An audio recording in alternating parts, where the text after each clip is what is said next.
In a world filled with information, where do you turn to get straight talk about retirement, investments, and your money? Lock it in to the longest-running financial talk show in Arkansas, and let us help you build the bridge between information and application. Real financial change begins right here, and it starts with you.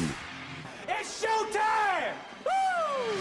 If retirement is coming soon for you, there's no doubt that you're thinking about Social Security, and you probably have some questions about it. On today's show, 6 things you need to know before taking Social Security. This is the Get Ready for the Future show. Hello and welcome in. Good morning to you all. It is another Get Ready for the Future show. My name is Scott Inman. John Shrewsbury, Janet Walker with me today. Good morning to you both. Good morning. Good morning. We are off and running again as we get well into April, and we're talking today about Social Security, and more specifically, 6 things you need to know before taking Social Security. And we're going to have a very special guest on in the next segment. She's an expert on Social Security, Mary Beth Franklin.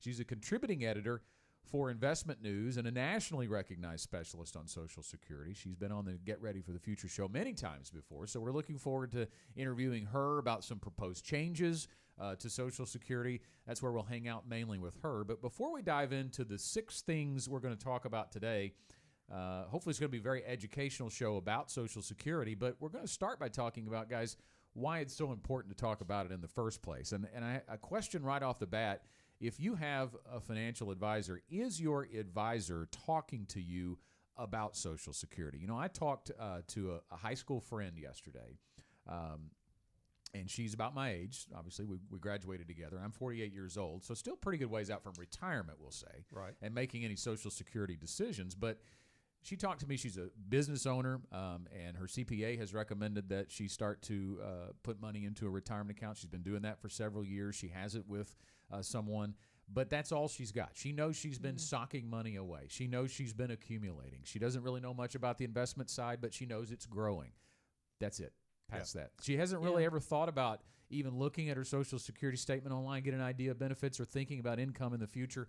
That really highlights a big chasm, I think, in the financial services industry for me. I mean, guys, if you think about, let's say that a husband and wife each have $2,000 or so in benefits per month. So you got $4,000 a month, $48,000 a year. Let's call it $50,000 for just nice round numbers. That's the equivalent of $1 million in investable assets, as far as like the withdrawal amount that you're going to receive from that on an annual basis. So, you know, if you had $1 million, I figure it's highly likely that you would go and spend some time talking to an advisor.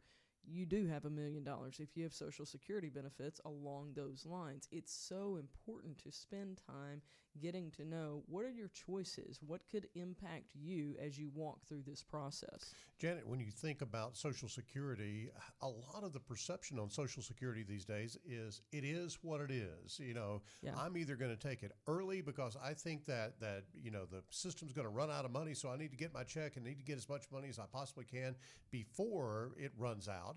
Or you're of the mind that I'm going to push it all the way to the end and get the biggest check that I possibly can. And really, neither one of those answers may be the right answer for you. Here is the real pivot point on Social Security. A Social Security claiming strategy is effective to make the money that you have last your lifetime.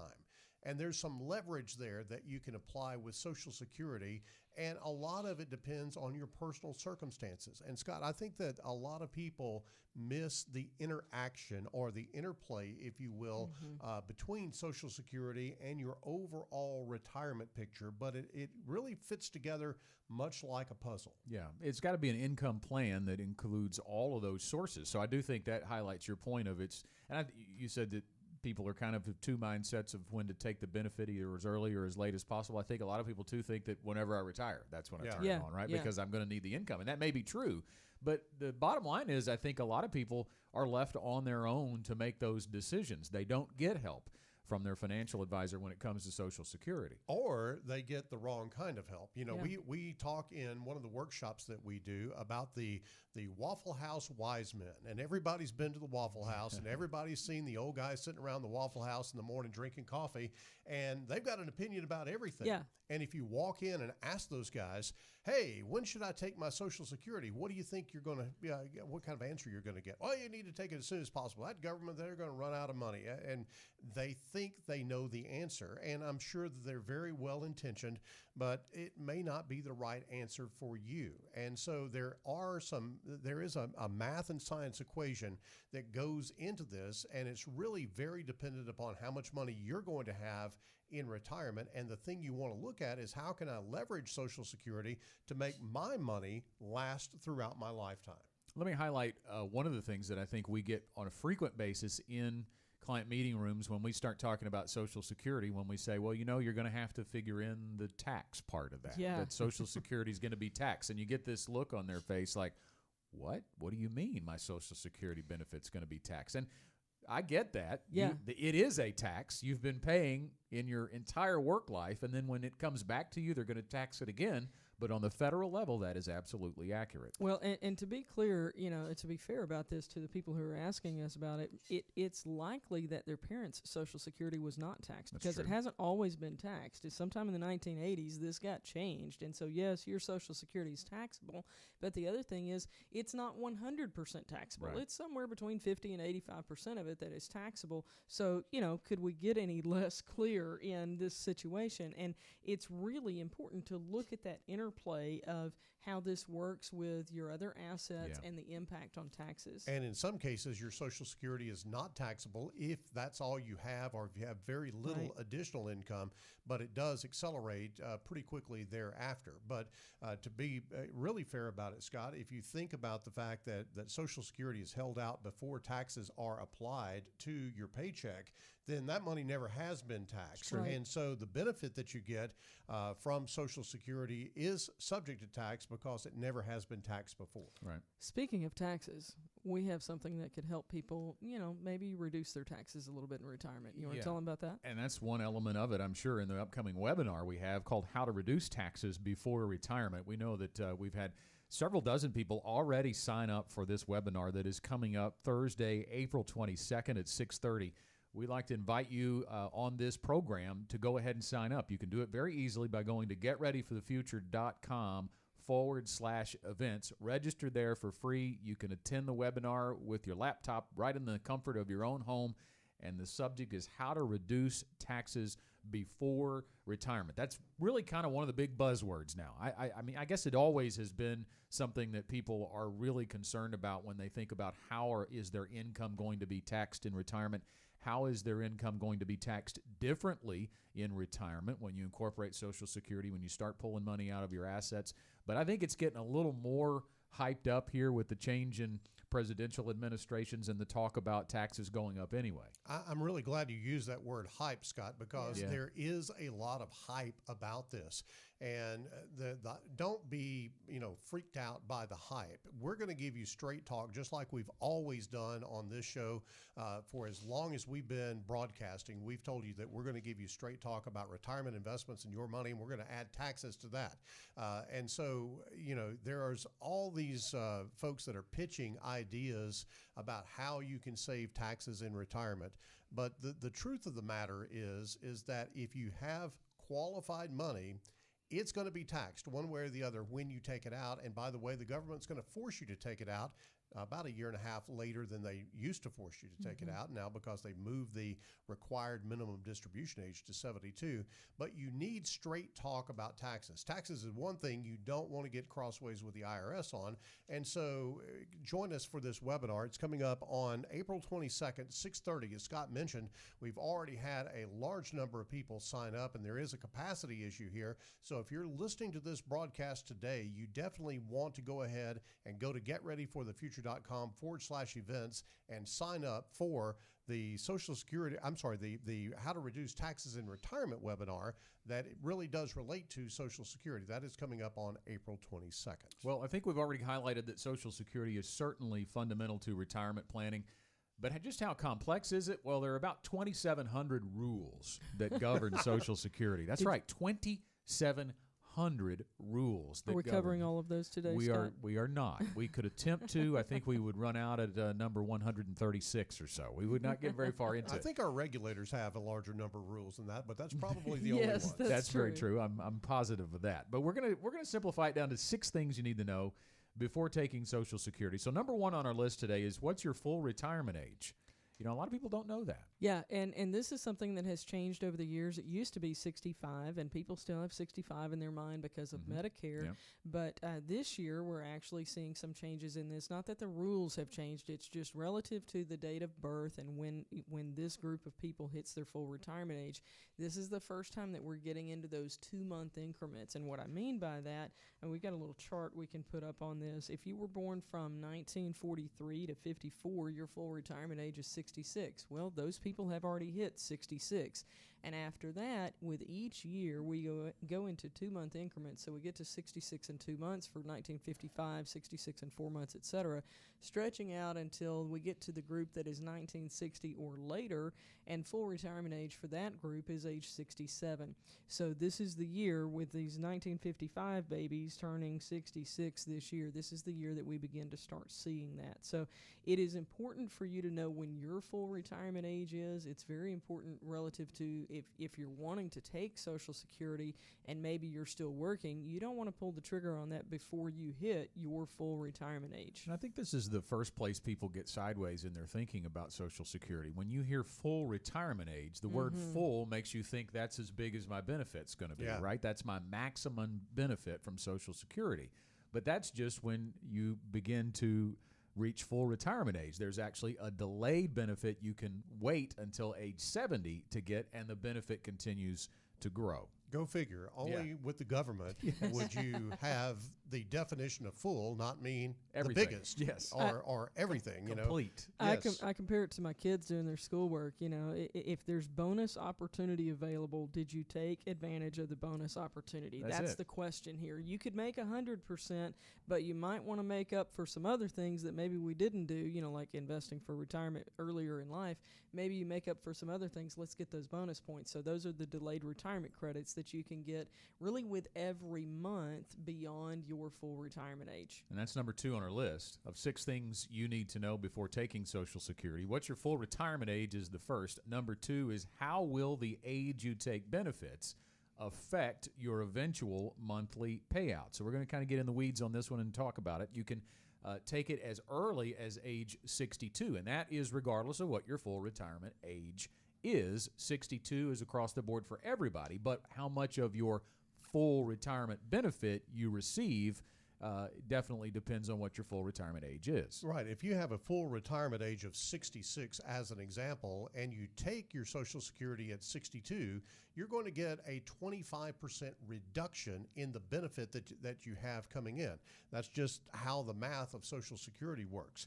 And as your full retirement age climbs, you would only get 70% of your benefit under the Social Security rules. As that full retirement age moves up, you get a lesser percentage of your full benefit by claiming at 62. Therein lies the problem with that Waffle House math that we talked about from the Waffle House wise men, that you may be getting a check, but you're getting an increasingly smaller check if you are looking at an age that you're taking Social Security later than your full retirement age. Yeah, and the other side of that is true too. Once you reach your full retirement age, if you delay until age 70, if your full retirement age is 66, you would have been able to, or you would be able to receive 132% of your full retirement benefit. But as that full retirement age climbs, you'd only get 124% of your benefit.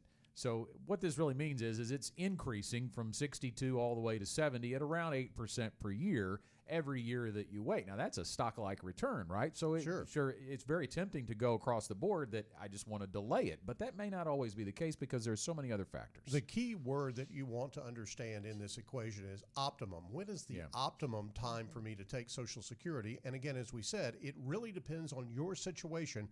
That's why you need to sit down with a qualified financial advisor that really understands Social Security and get them to help you understand when your optimum time to take is. Our interview with Mary Beth Franklin, Social Security specialist and contributing editor for Investment News, is next. Hey, it's John and Janet from Gen Wealth Financial Advisors, and we are so excited and honored to be named Arkansas Money and Politics Best of the Best in 2020 in 2 categories. One as Best Financial Advisors, but secondly, Best Women-Owned Business. Thank you so much for your vote of confidence in us. We know it's the Gen Wealth Financial Advisors name that showed up, but we also know that we couldn't have done it without you. So thank you so much for your support and for your vote of appreciation for Gen Wealth. There's always been power in standing up for what you believe in, challenging the status quo, and never accepting the ordinary. What about the rest of your life? Will you settle? Or will your retirement be more? More fun, more family than finances, more than just investments. Connect with us at Gen Wealth and harness the power of more.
Nothing yet.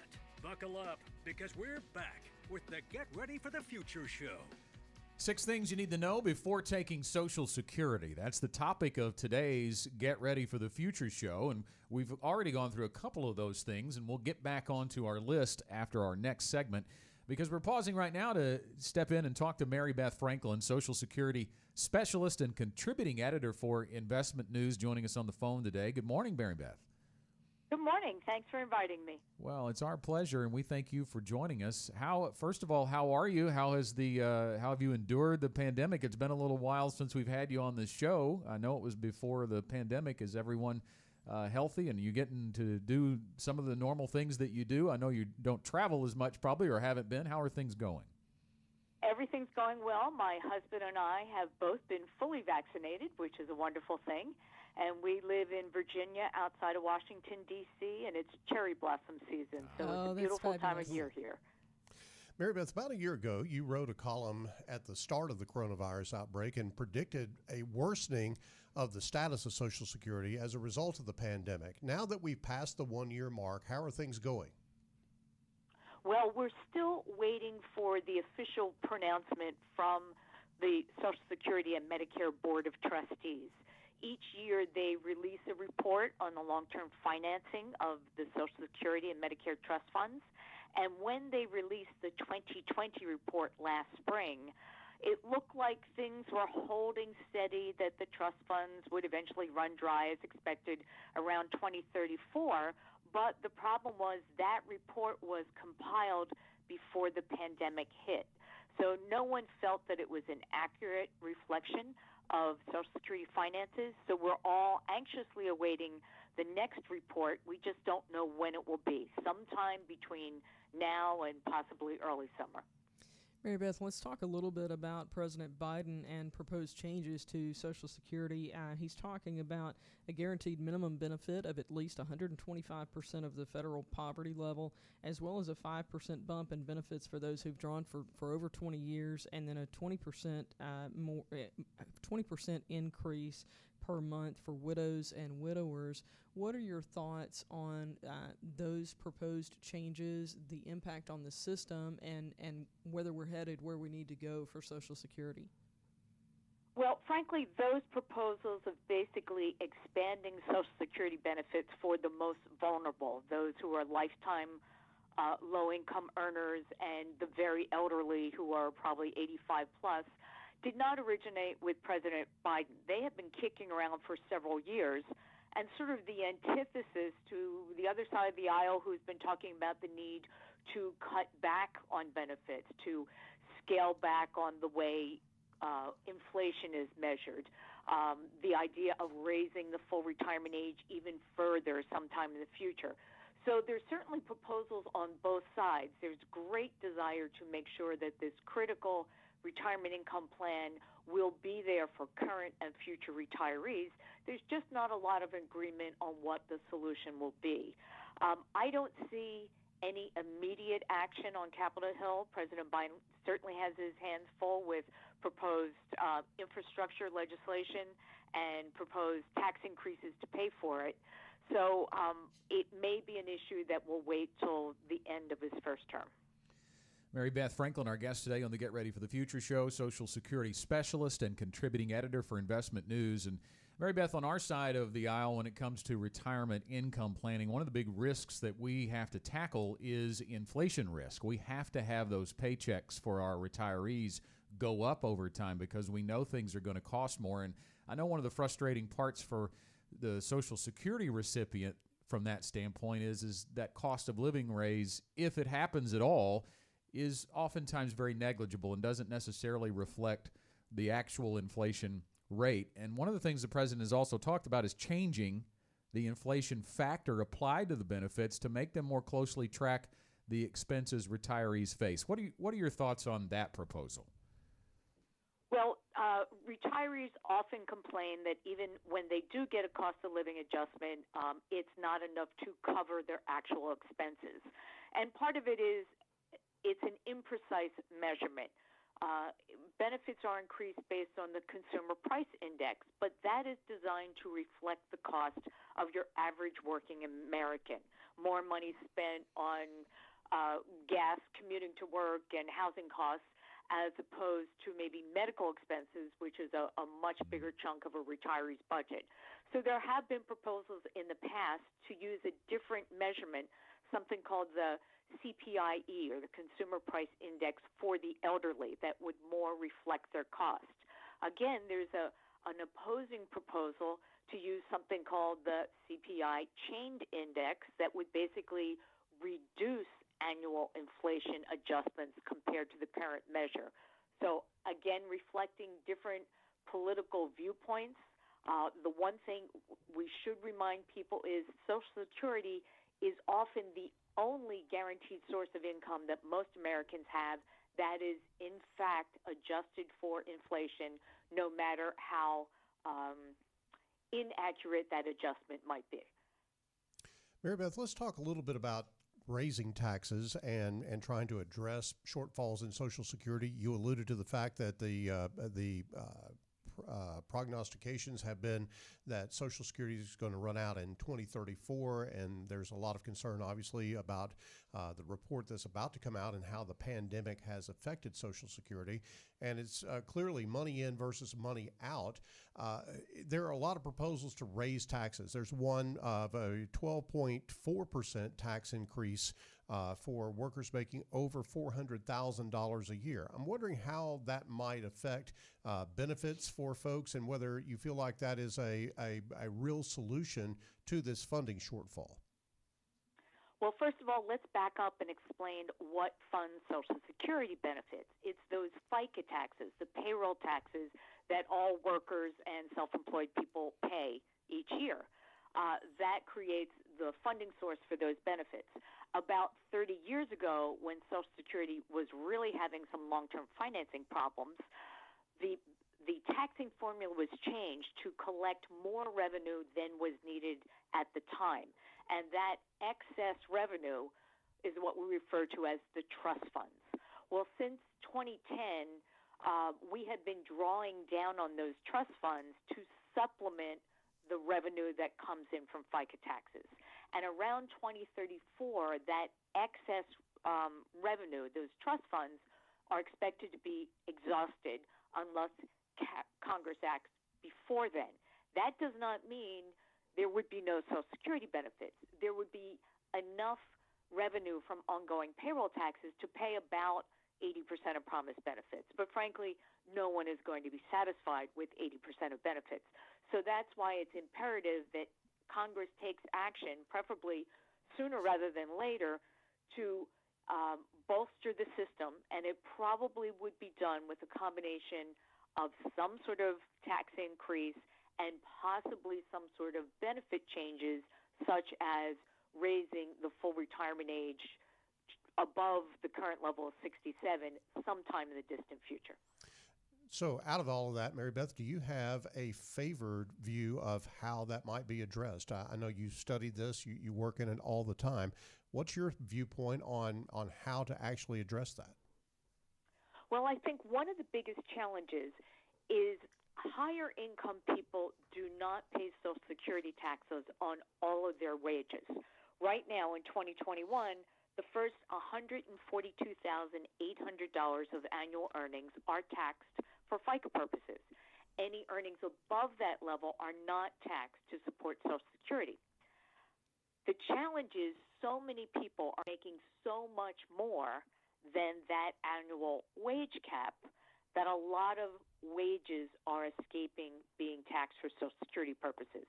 Back in 1983, the bipartisan Social Security Commission said as long as 90% of U.S. wages were being taxed for Social Security purposes, the system is fine in perpetuity. Unfortunately, that has now dropped to about 83% of wages are taxed, and it's just not enough to support the system.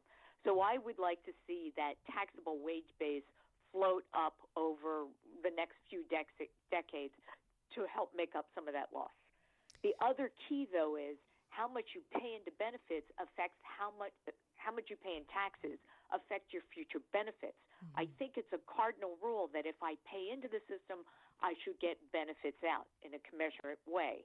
There has been some talk that those higher income people who would pay more should not get a higher benefit. And I think that breaks the basic bond of workers and government that I pay into a system to get a benefit I have earned. We would completely agree with you on that logic. That's something we've talked about a significant amount, Mary Beth.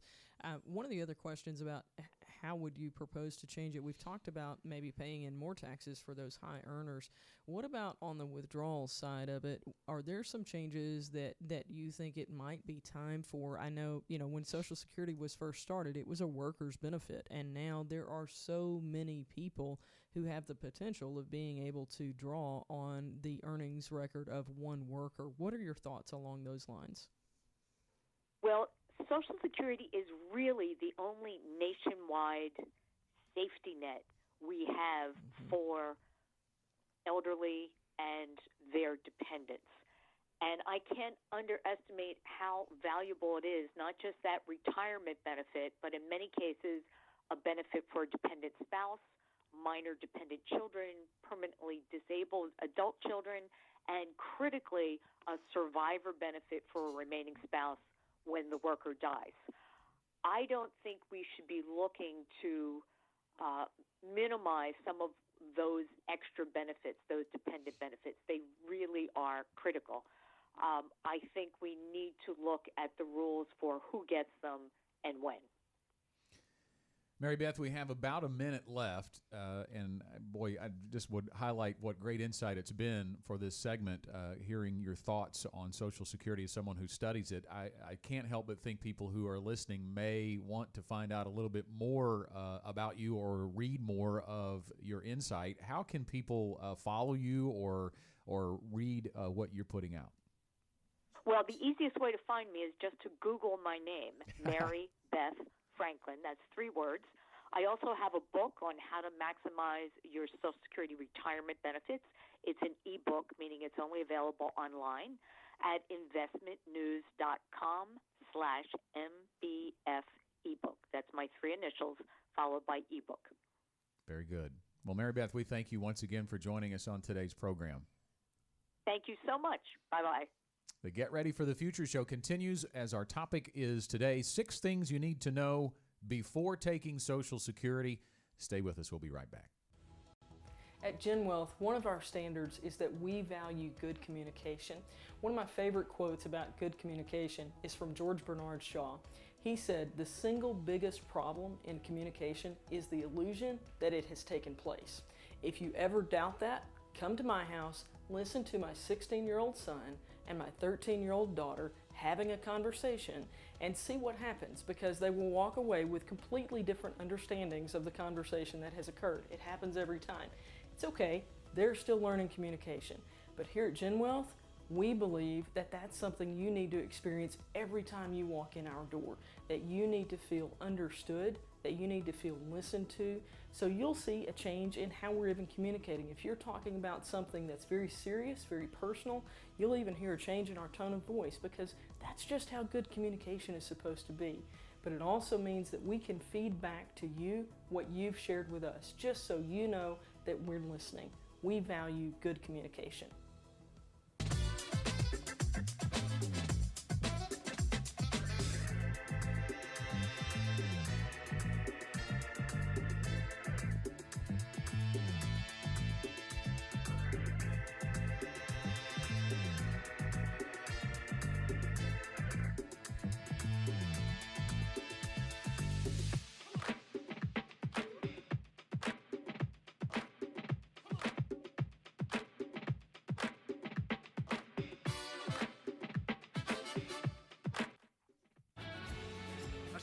Simpler, more personal approach to retirement continues with the Get Ready for the Future show.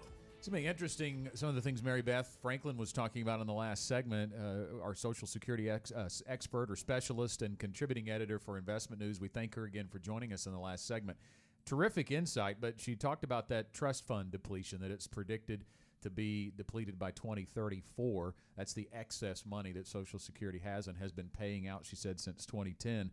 It's going to be interesting when usually it comes out in April, but she kind of insinuated it might even be summer before they come out with their new report as to what the status is or the predictions now of when that trust fund might be depleted. But the pandemic, she still believes, it seems, that that could have an impact and accelerate that predicted year that the trust fund could be depleted. Anytime you have a rise in unemployment, you're going to have an impact on Social Security. A lot of people don't think about that. They think about the current impact of unemployment, and obviously that hurts families, that hurts income to those families. But the key as far as Social Security is concerned is those unemployed people don't pay Social Security tax.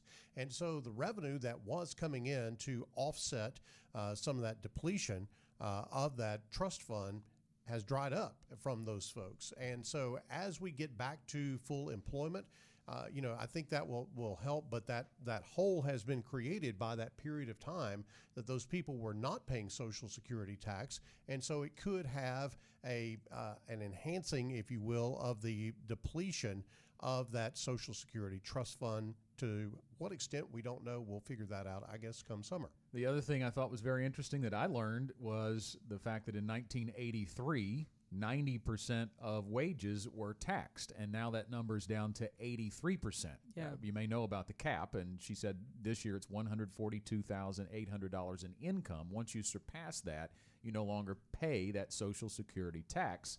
And because so many people are over that, and that does go up every year, but if you think about where that might have been in 1983, 90% of people's wages were, or 90% of wages across the board in America were taxed, and now it's down to 83. So I find that very interesting as a quick direction to go for a possible fix. Now, when that fix happens, we always talk about kicking the can. Politicians like to do that. It's never going to be an easy fix. It's never going to be a 100% popular fix, and I think that's why we still are in the position we are today. But that's all the macro view of Social Security, and our show today is really more on the micro view, your personal Social Security decisions, because that's what's in your control. None of these other things are in your control. We're talking about 6 things you need to know before taking Social Security, and the first 2 were what's your full retirement age? We know that that's going up based on your birth year.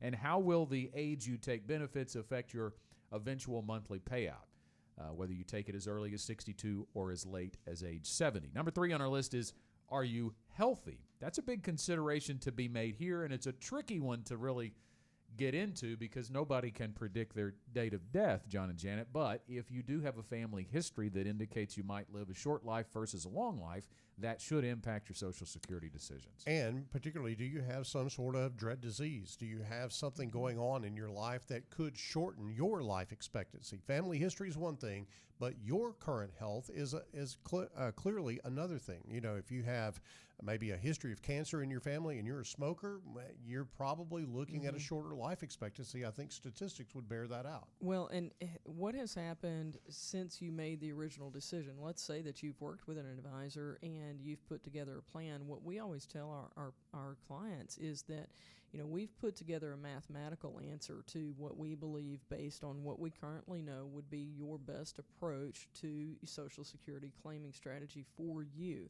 But life may deal you an unexpected hand of cards, so to speak. And so if something happens medically, then you need to let us know. You know, if you've had a heart issue that you didn't have when we put together the plan, or cancer, or whatever the case may be, we always talk about if you've had a real serious conversation with your doctor, you need to come back in and talk with us, because we might have said delay the check until whatever age, whether it's full retirement age or your age 70 to be able to get the absolute full benefit, including the excess on there. Doesn't matter. If something happens health-wise, then we need to revisit that.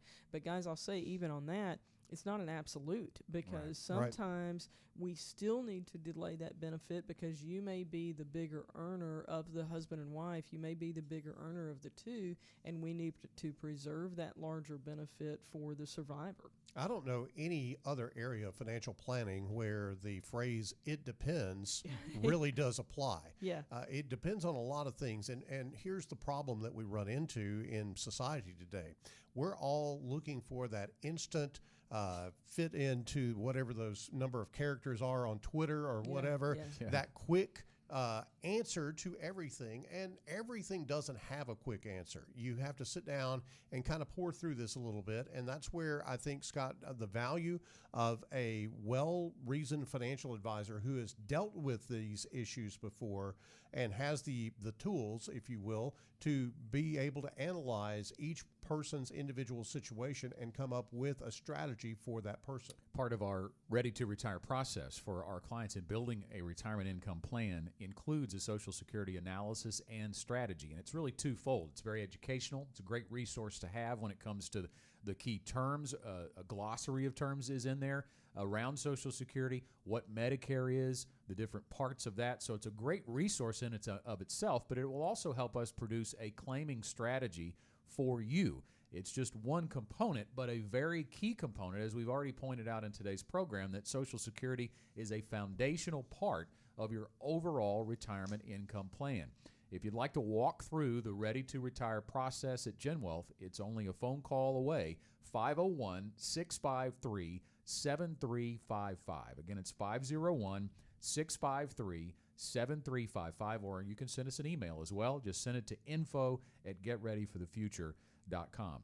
Janet already kind of alluded to number 4 on our list. Do you have a spouse to consider? And this can go a lot of different directions, so I'll let you guys take off on where you want to go first. Well, I think that the first thing I would say is that what I have seen over the years is people tend to think about their Social Security as a unilateral decision for themselves. And that's really not the case. It really does interplay with your spouse. I know your spouse probably has their own Social Security check coming in, but how those two interact is a one of the complexities, Janet, frankly, of the system, and that's one that we have to work through with each of our clients. Yeah, we absolutely do not look at it as a his decision and a hers decision. It is a household decision as far as how you decide to claim your Social Security benefits for each of you, because there's a lot of interplay there, and especially if you have a spouse who maybe doesn't have enough earnings credits over the years to have their own benefit, then they can collect a spousal benefit. But there are obviously some rules. I know that's shocking, guys, but there are some rules that go with, you know, when you can do that and how you can do that. How many of the 2,700 are regarding that? It's going to cover several. 143 to be exact. John's got the exact number. There you go. So several rules regarding how we, claim together potentially as spouses. And then when you set aside the Social Security rules and you look at just household income. Where is your household income coming from? Is it coming from investments? Is it coming from investments and a Social Security check, or investments and 2 Social Security checks? Again, we mentioned taxes, guys, how all of that interplays together. It does really have to be a big picture. And while we talk about spouses a little bit, let's talk about ex-spouses as well, because that comes into play here. Well, before we leave the spouse thing, I think that if everything were perfect otherwise, we would delay Social Security until age 70 for the highest breadwinner, usually the male, because the spouse is going to likely draw half of that larger benefit when that male passes away. Now, that is if everything were perfect. But again, it depends on how much money you've got. Can you actually afford to delay Social Security to age 70? That's some math that has to be done on that. But back to Janet's point about the ex-spouse, you can actually have a benefit from a former spouse that could be greater than the one that you have from your current spouse. So it does get into a lot of complexity there, Scott. And then that's when we begin to ask some somewhat nosy questions. Well, how long were you married to that ex-spouse? And then they ask the question, well, if I draw on them their benefits, can they stop me, or do they need to know about it, or whatever the case may be? Again, more complexity with the Social Security system. I think that's really covered in number 6 too. So I want to hang on before we'll get that in the next segment. Let's.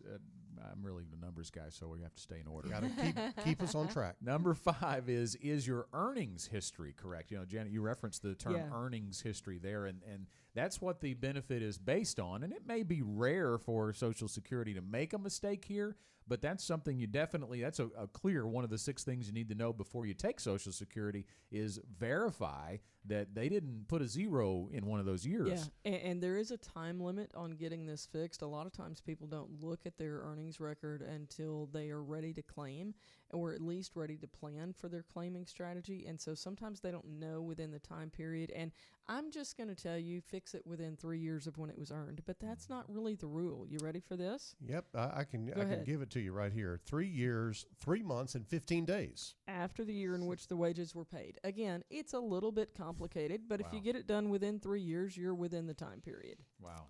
So here's why that's important, Scott. Social Security is based on the highest 35 years of earnings that you have in your lifetime. Now, a lot of people don't know that. A lot of people don't understand it. They think that it's based on the highest 5 because that's what a lot of pensions are actually calculated on. But Social Security is done differently. Surprise that. But it's over the 35 highest years. So envision that you have 35 years of earnings, but you have maybe 2 or 3 years in there when maybe you were earning a pretty high salary, and for whatever reason there was a glitch in the system, somebody didn't report something, your tax return got lost between the IRS and Social Security when they reported it over. I don't know what may have happened there, but if there's a big fat 0, that's going to major impact your Social Security benefit, and you've got to get that corrected. I think it's obviously fun for people to look at their 401k statements when the market is good like it is now. But one of the things I think people should do is create a My Social Security account online. Have you ever done that? It's really easy to do if you can get past the verification stage, because I do have a personal story about that. It is not always easy, and they're not always right about what those questions or the answers to those questions should be. But once you get past that, they're going to ask you some questions. First of all, the website, ssa.org. If you go there and want to sign up for an account online, you'll just have to get through some verification questions like what kind of car did you drive, or what kind of mortgage did you have with what bank, and those ssa.gov. I'm sorry, I said ssa.org. ssa.gov. Thank you, Casey. You go there and you get past those questions, and then you can get online and look at your benefit estimate anytime you want. You know, they used to mail those out. They're not doing that nearly as often to most people anymore. I think there's some sort of a birth year that's applied to that. It's starting at 25. You get it every 5 years until you claim, or at age 60, they start giving it to you annually. Okay, so it is, if you want to know more frequently than that, you can certainly go on and check out your earnings history there, plus get an idea of what your benefit's going to be. We're going to take a break and be back with our final segment right after this. The beauty of a potter's work is that each item is unique. No piece is the same. That's what makes it art. At Gen Wealth, we believe your financial plan should be unique to you. Through our process, your money is carefully shaped around your goals and dreams. Your future, artfully crafted. Call us today or visit our website and connect with us. Gen Wealth Financial Advisors. I don't think it's any coincidence that the Bible says, fear not, 365 times, one for every day of the year. At Gen Wealth, one of our standards is that we do not fear. We don't fear market downturns because we know that they're going to happen. We just simply plan for those things to happen and work around them.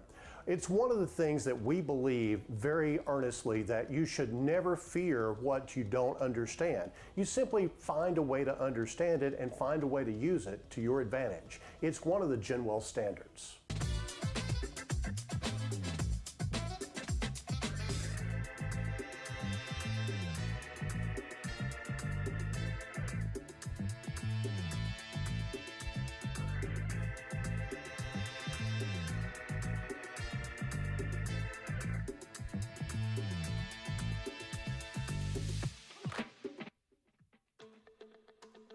Back with more straight talk about retirement, investments, and your money on the Get Ready for the Future show. Hey, a reminder about our webinar coming up on April 22nd, how to reduce taxes before retirement. That is a word that is getting a lot of hype these days, and there are a lot of different ideas about it, but we'll give you straight talk about how to reduce taxes before retirement in a free webinar coming up Thursday, April 22nd at 6:30. To attend, all you need to do is register. And you can do that online by going to getreadyforthefuture.com/events. Absolutely free to be a part of this, but space is still limited. You know, virtually you think you could just do that infinitely, but there are limits on how many people we can have in that webinar. So you'll want to do that as soon as you can. It's coming up Thursday, April 22nd at 6:30. Today's topic, 6 things you need to know before taking Social Security. Just as a quick recap, we talked about what's your full retirement age, how will the age you take benefits affect your eventual monthly payout, what's your health like, what do you expect to do, how long do you expect to live?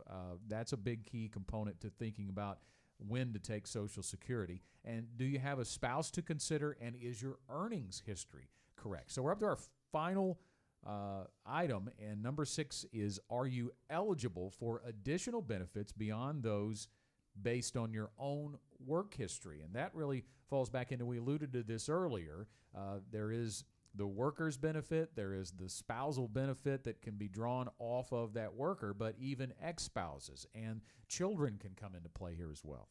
Yeah, and so when you think about Social Security, as Janet was alluding to in the conversation with Mary Beth Franklin, Social Security started out as being a worker's benefit only, and then it expanded and expanded and expanded, and now there are a lot of people drawing off of one worker's benefit on Social Security, and that has, frankly, led to the depletion of the Social Security Trust Fund to some degree, the expansion of who can draw. But you have that opportunity, and Janet, I think it's really appropriate to say here that life doesn't follow the primrose path, if right. you will, of how people think about, somebody comes to get a Social Security benefit. Especially women have very broken careers because of children, because of divorce. First one thing, then the other. Divorce happens, death happens. There are lots of things that change that primrose path to just a path of reality, frankly.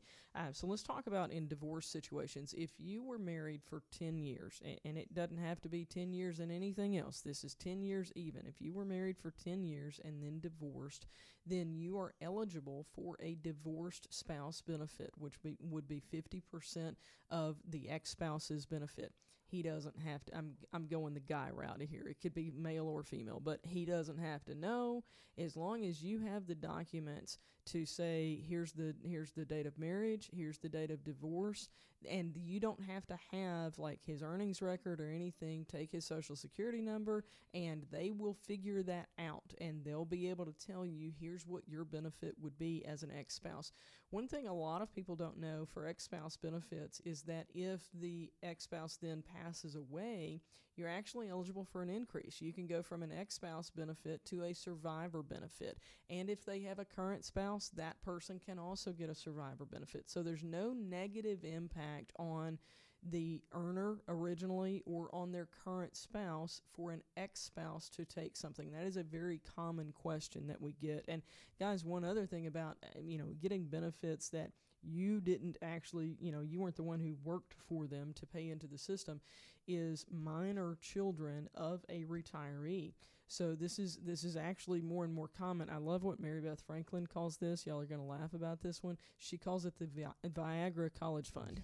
Because if you retire and you have minor children and you claim Social Security, they are due a Social Security benefit. Well, what are you going to do for a 5-year-old? They don't need $1,000 a month or whatever the benefit might be. Yeah. It's the Viagra College Fund. Yeah. Well, and I think that you've got to look at Social Security as being, as she called it, this social safety net. It is not necessarily just a retirement program. It does even include disability benefits. Social Security disability is something that we haven't really even talked about here, but it is part of the Social Security system. And there are folks out there that have become disabled, and they've either had an accident or they've had a major health complication that has caused them to either not be able to work or to work at a very, very reduced level of activity. And Social Security is funding that as well. And so Social Security is a very dynamic type of program, but it's certainly something that I think you've got to understand what your benefits are, understand how to claim those benefits, and understand how to use that system to best benefit your circumstances, whatever those might be.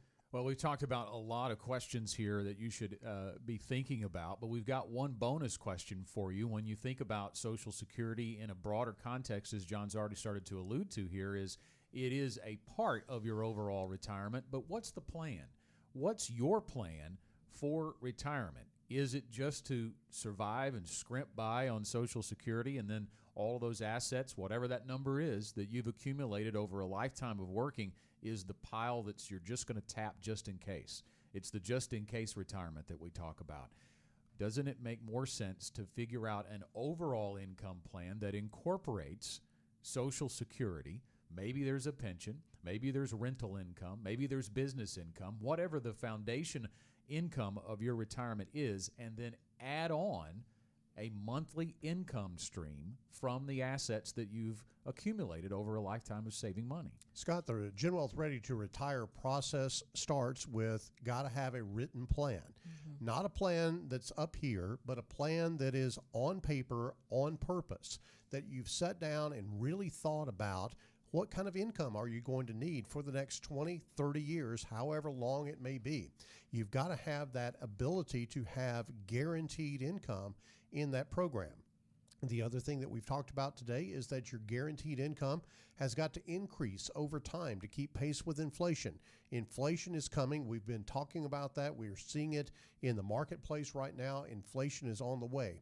And so you've got to have a way to have your wages, if you will, that income, that paycheck in retirement, keep pace with inflation. And Janet, that's just the beginning of the Gen Wealth Ready to Retire process. Our advisors take folks through this process all the time, and they really have proven to be very successful retirees because of it. You mentioned in going through that, you mentioned Paycheck, and that's really what just brings it home for me. Do you have a plan to replace your paycheck? Because that's what retirement is. Financially, you're going to stop going to work for a paycheck, but that paycheck has to be replaced because your expenses don't go away just because you've retired.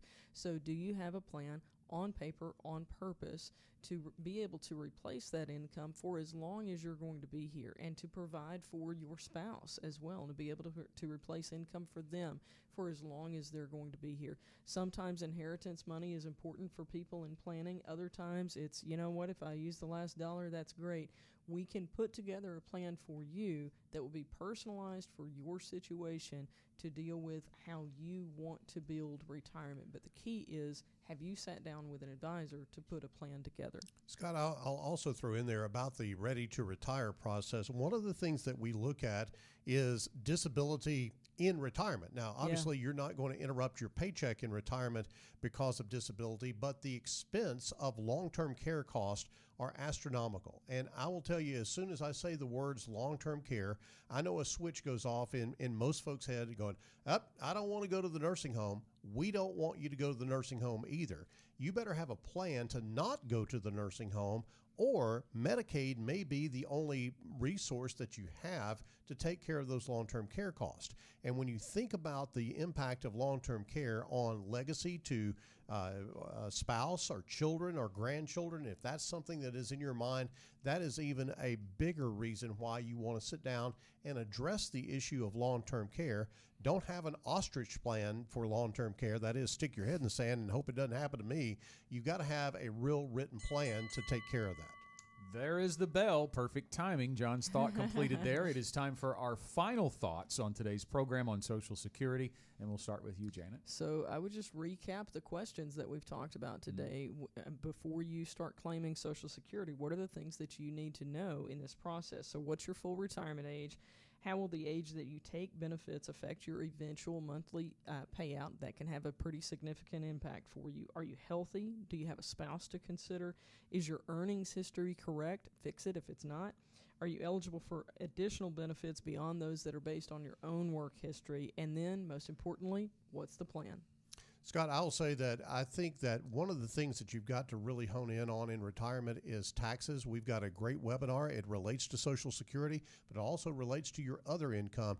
The webinar is called How to Reduce Taxes Before Retirement. It is coming up on Tuesday, April 22nd at Thursday, April 22nd at 6:30.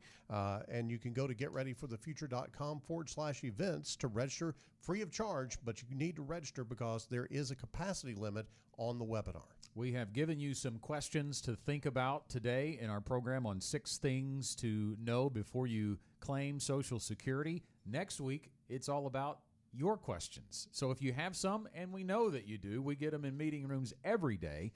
We want to hear them. On next week's show, we're answering your questions, and it is very easy to get that question to us. You can text us at 501-281-5228. Actually, I think we got a typo on that. It's 501-381-5228. I read the wrong number. 501-381-5228. Thank you, Janet. And you can also email us a question, info@getreadyforthefuture.com, or just chat with us on social media. We're very active on Twitter and on Facebook. Just search for Gen Wealth Financial Advisors, and you'll see us on there, and leave us a question there. We're answering your questions on next week's show. We hope you got a lot out of the questions we ask on this week's show. That's it for the Get Ready for the Future show for this week. We hope you will join us again next week.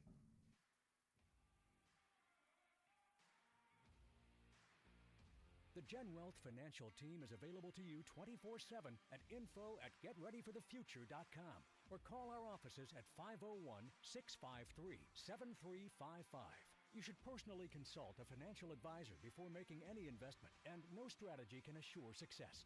Gen Wealth Financial Advisors is an Arkansas-registered investment advisor with securities offered through LPL Financial, member FINRA SIPC.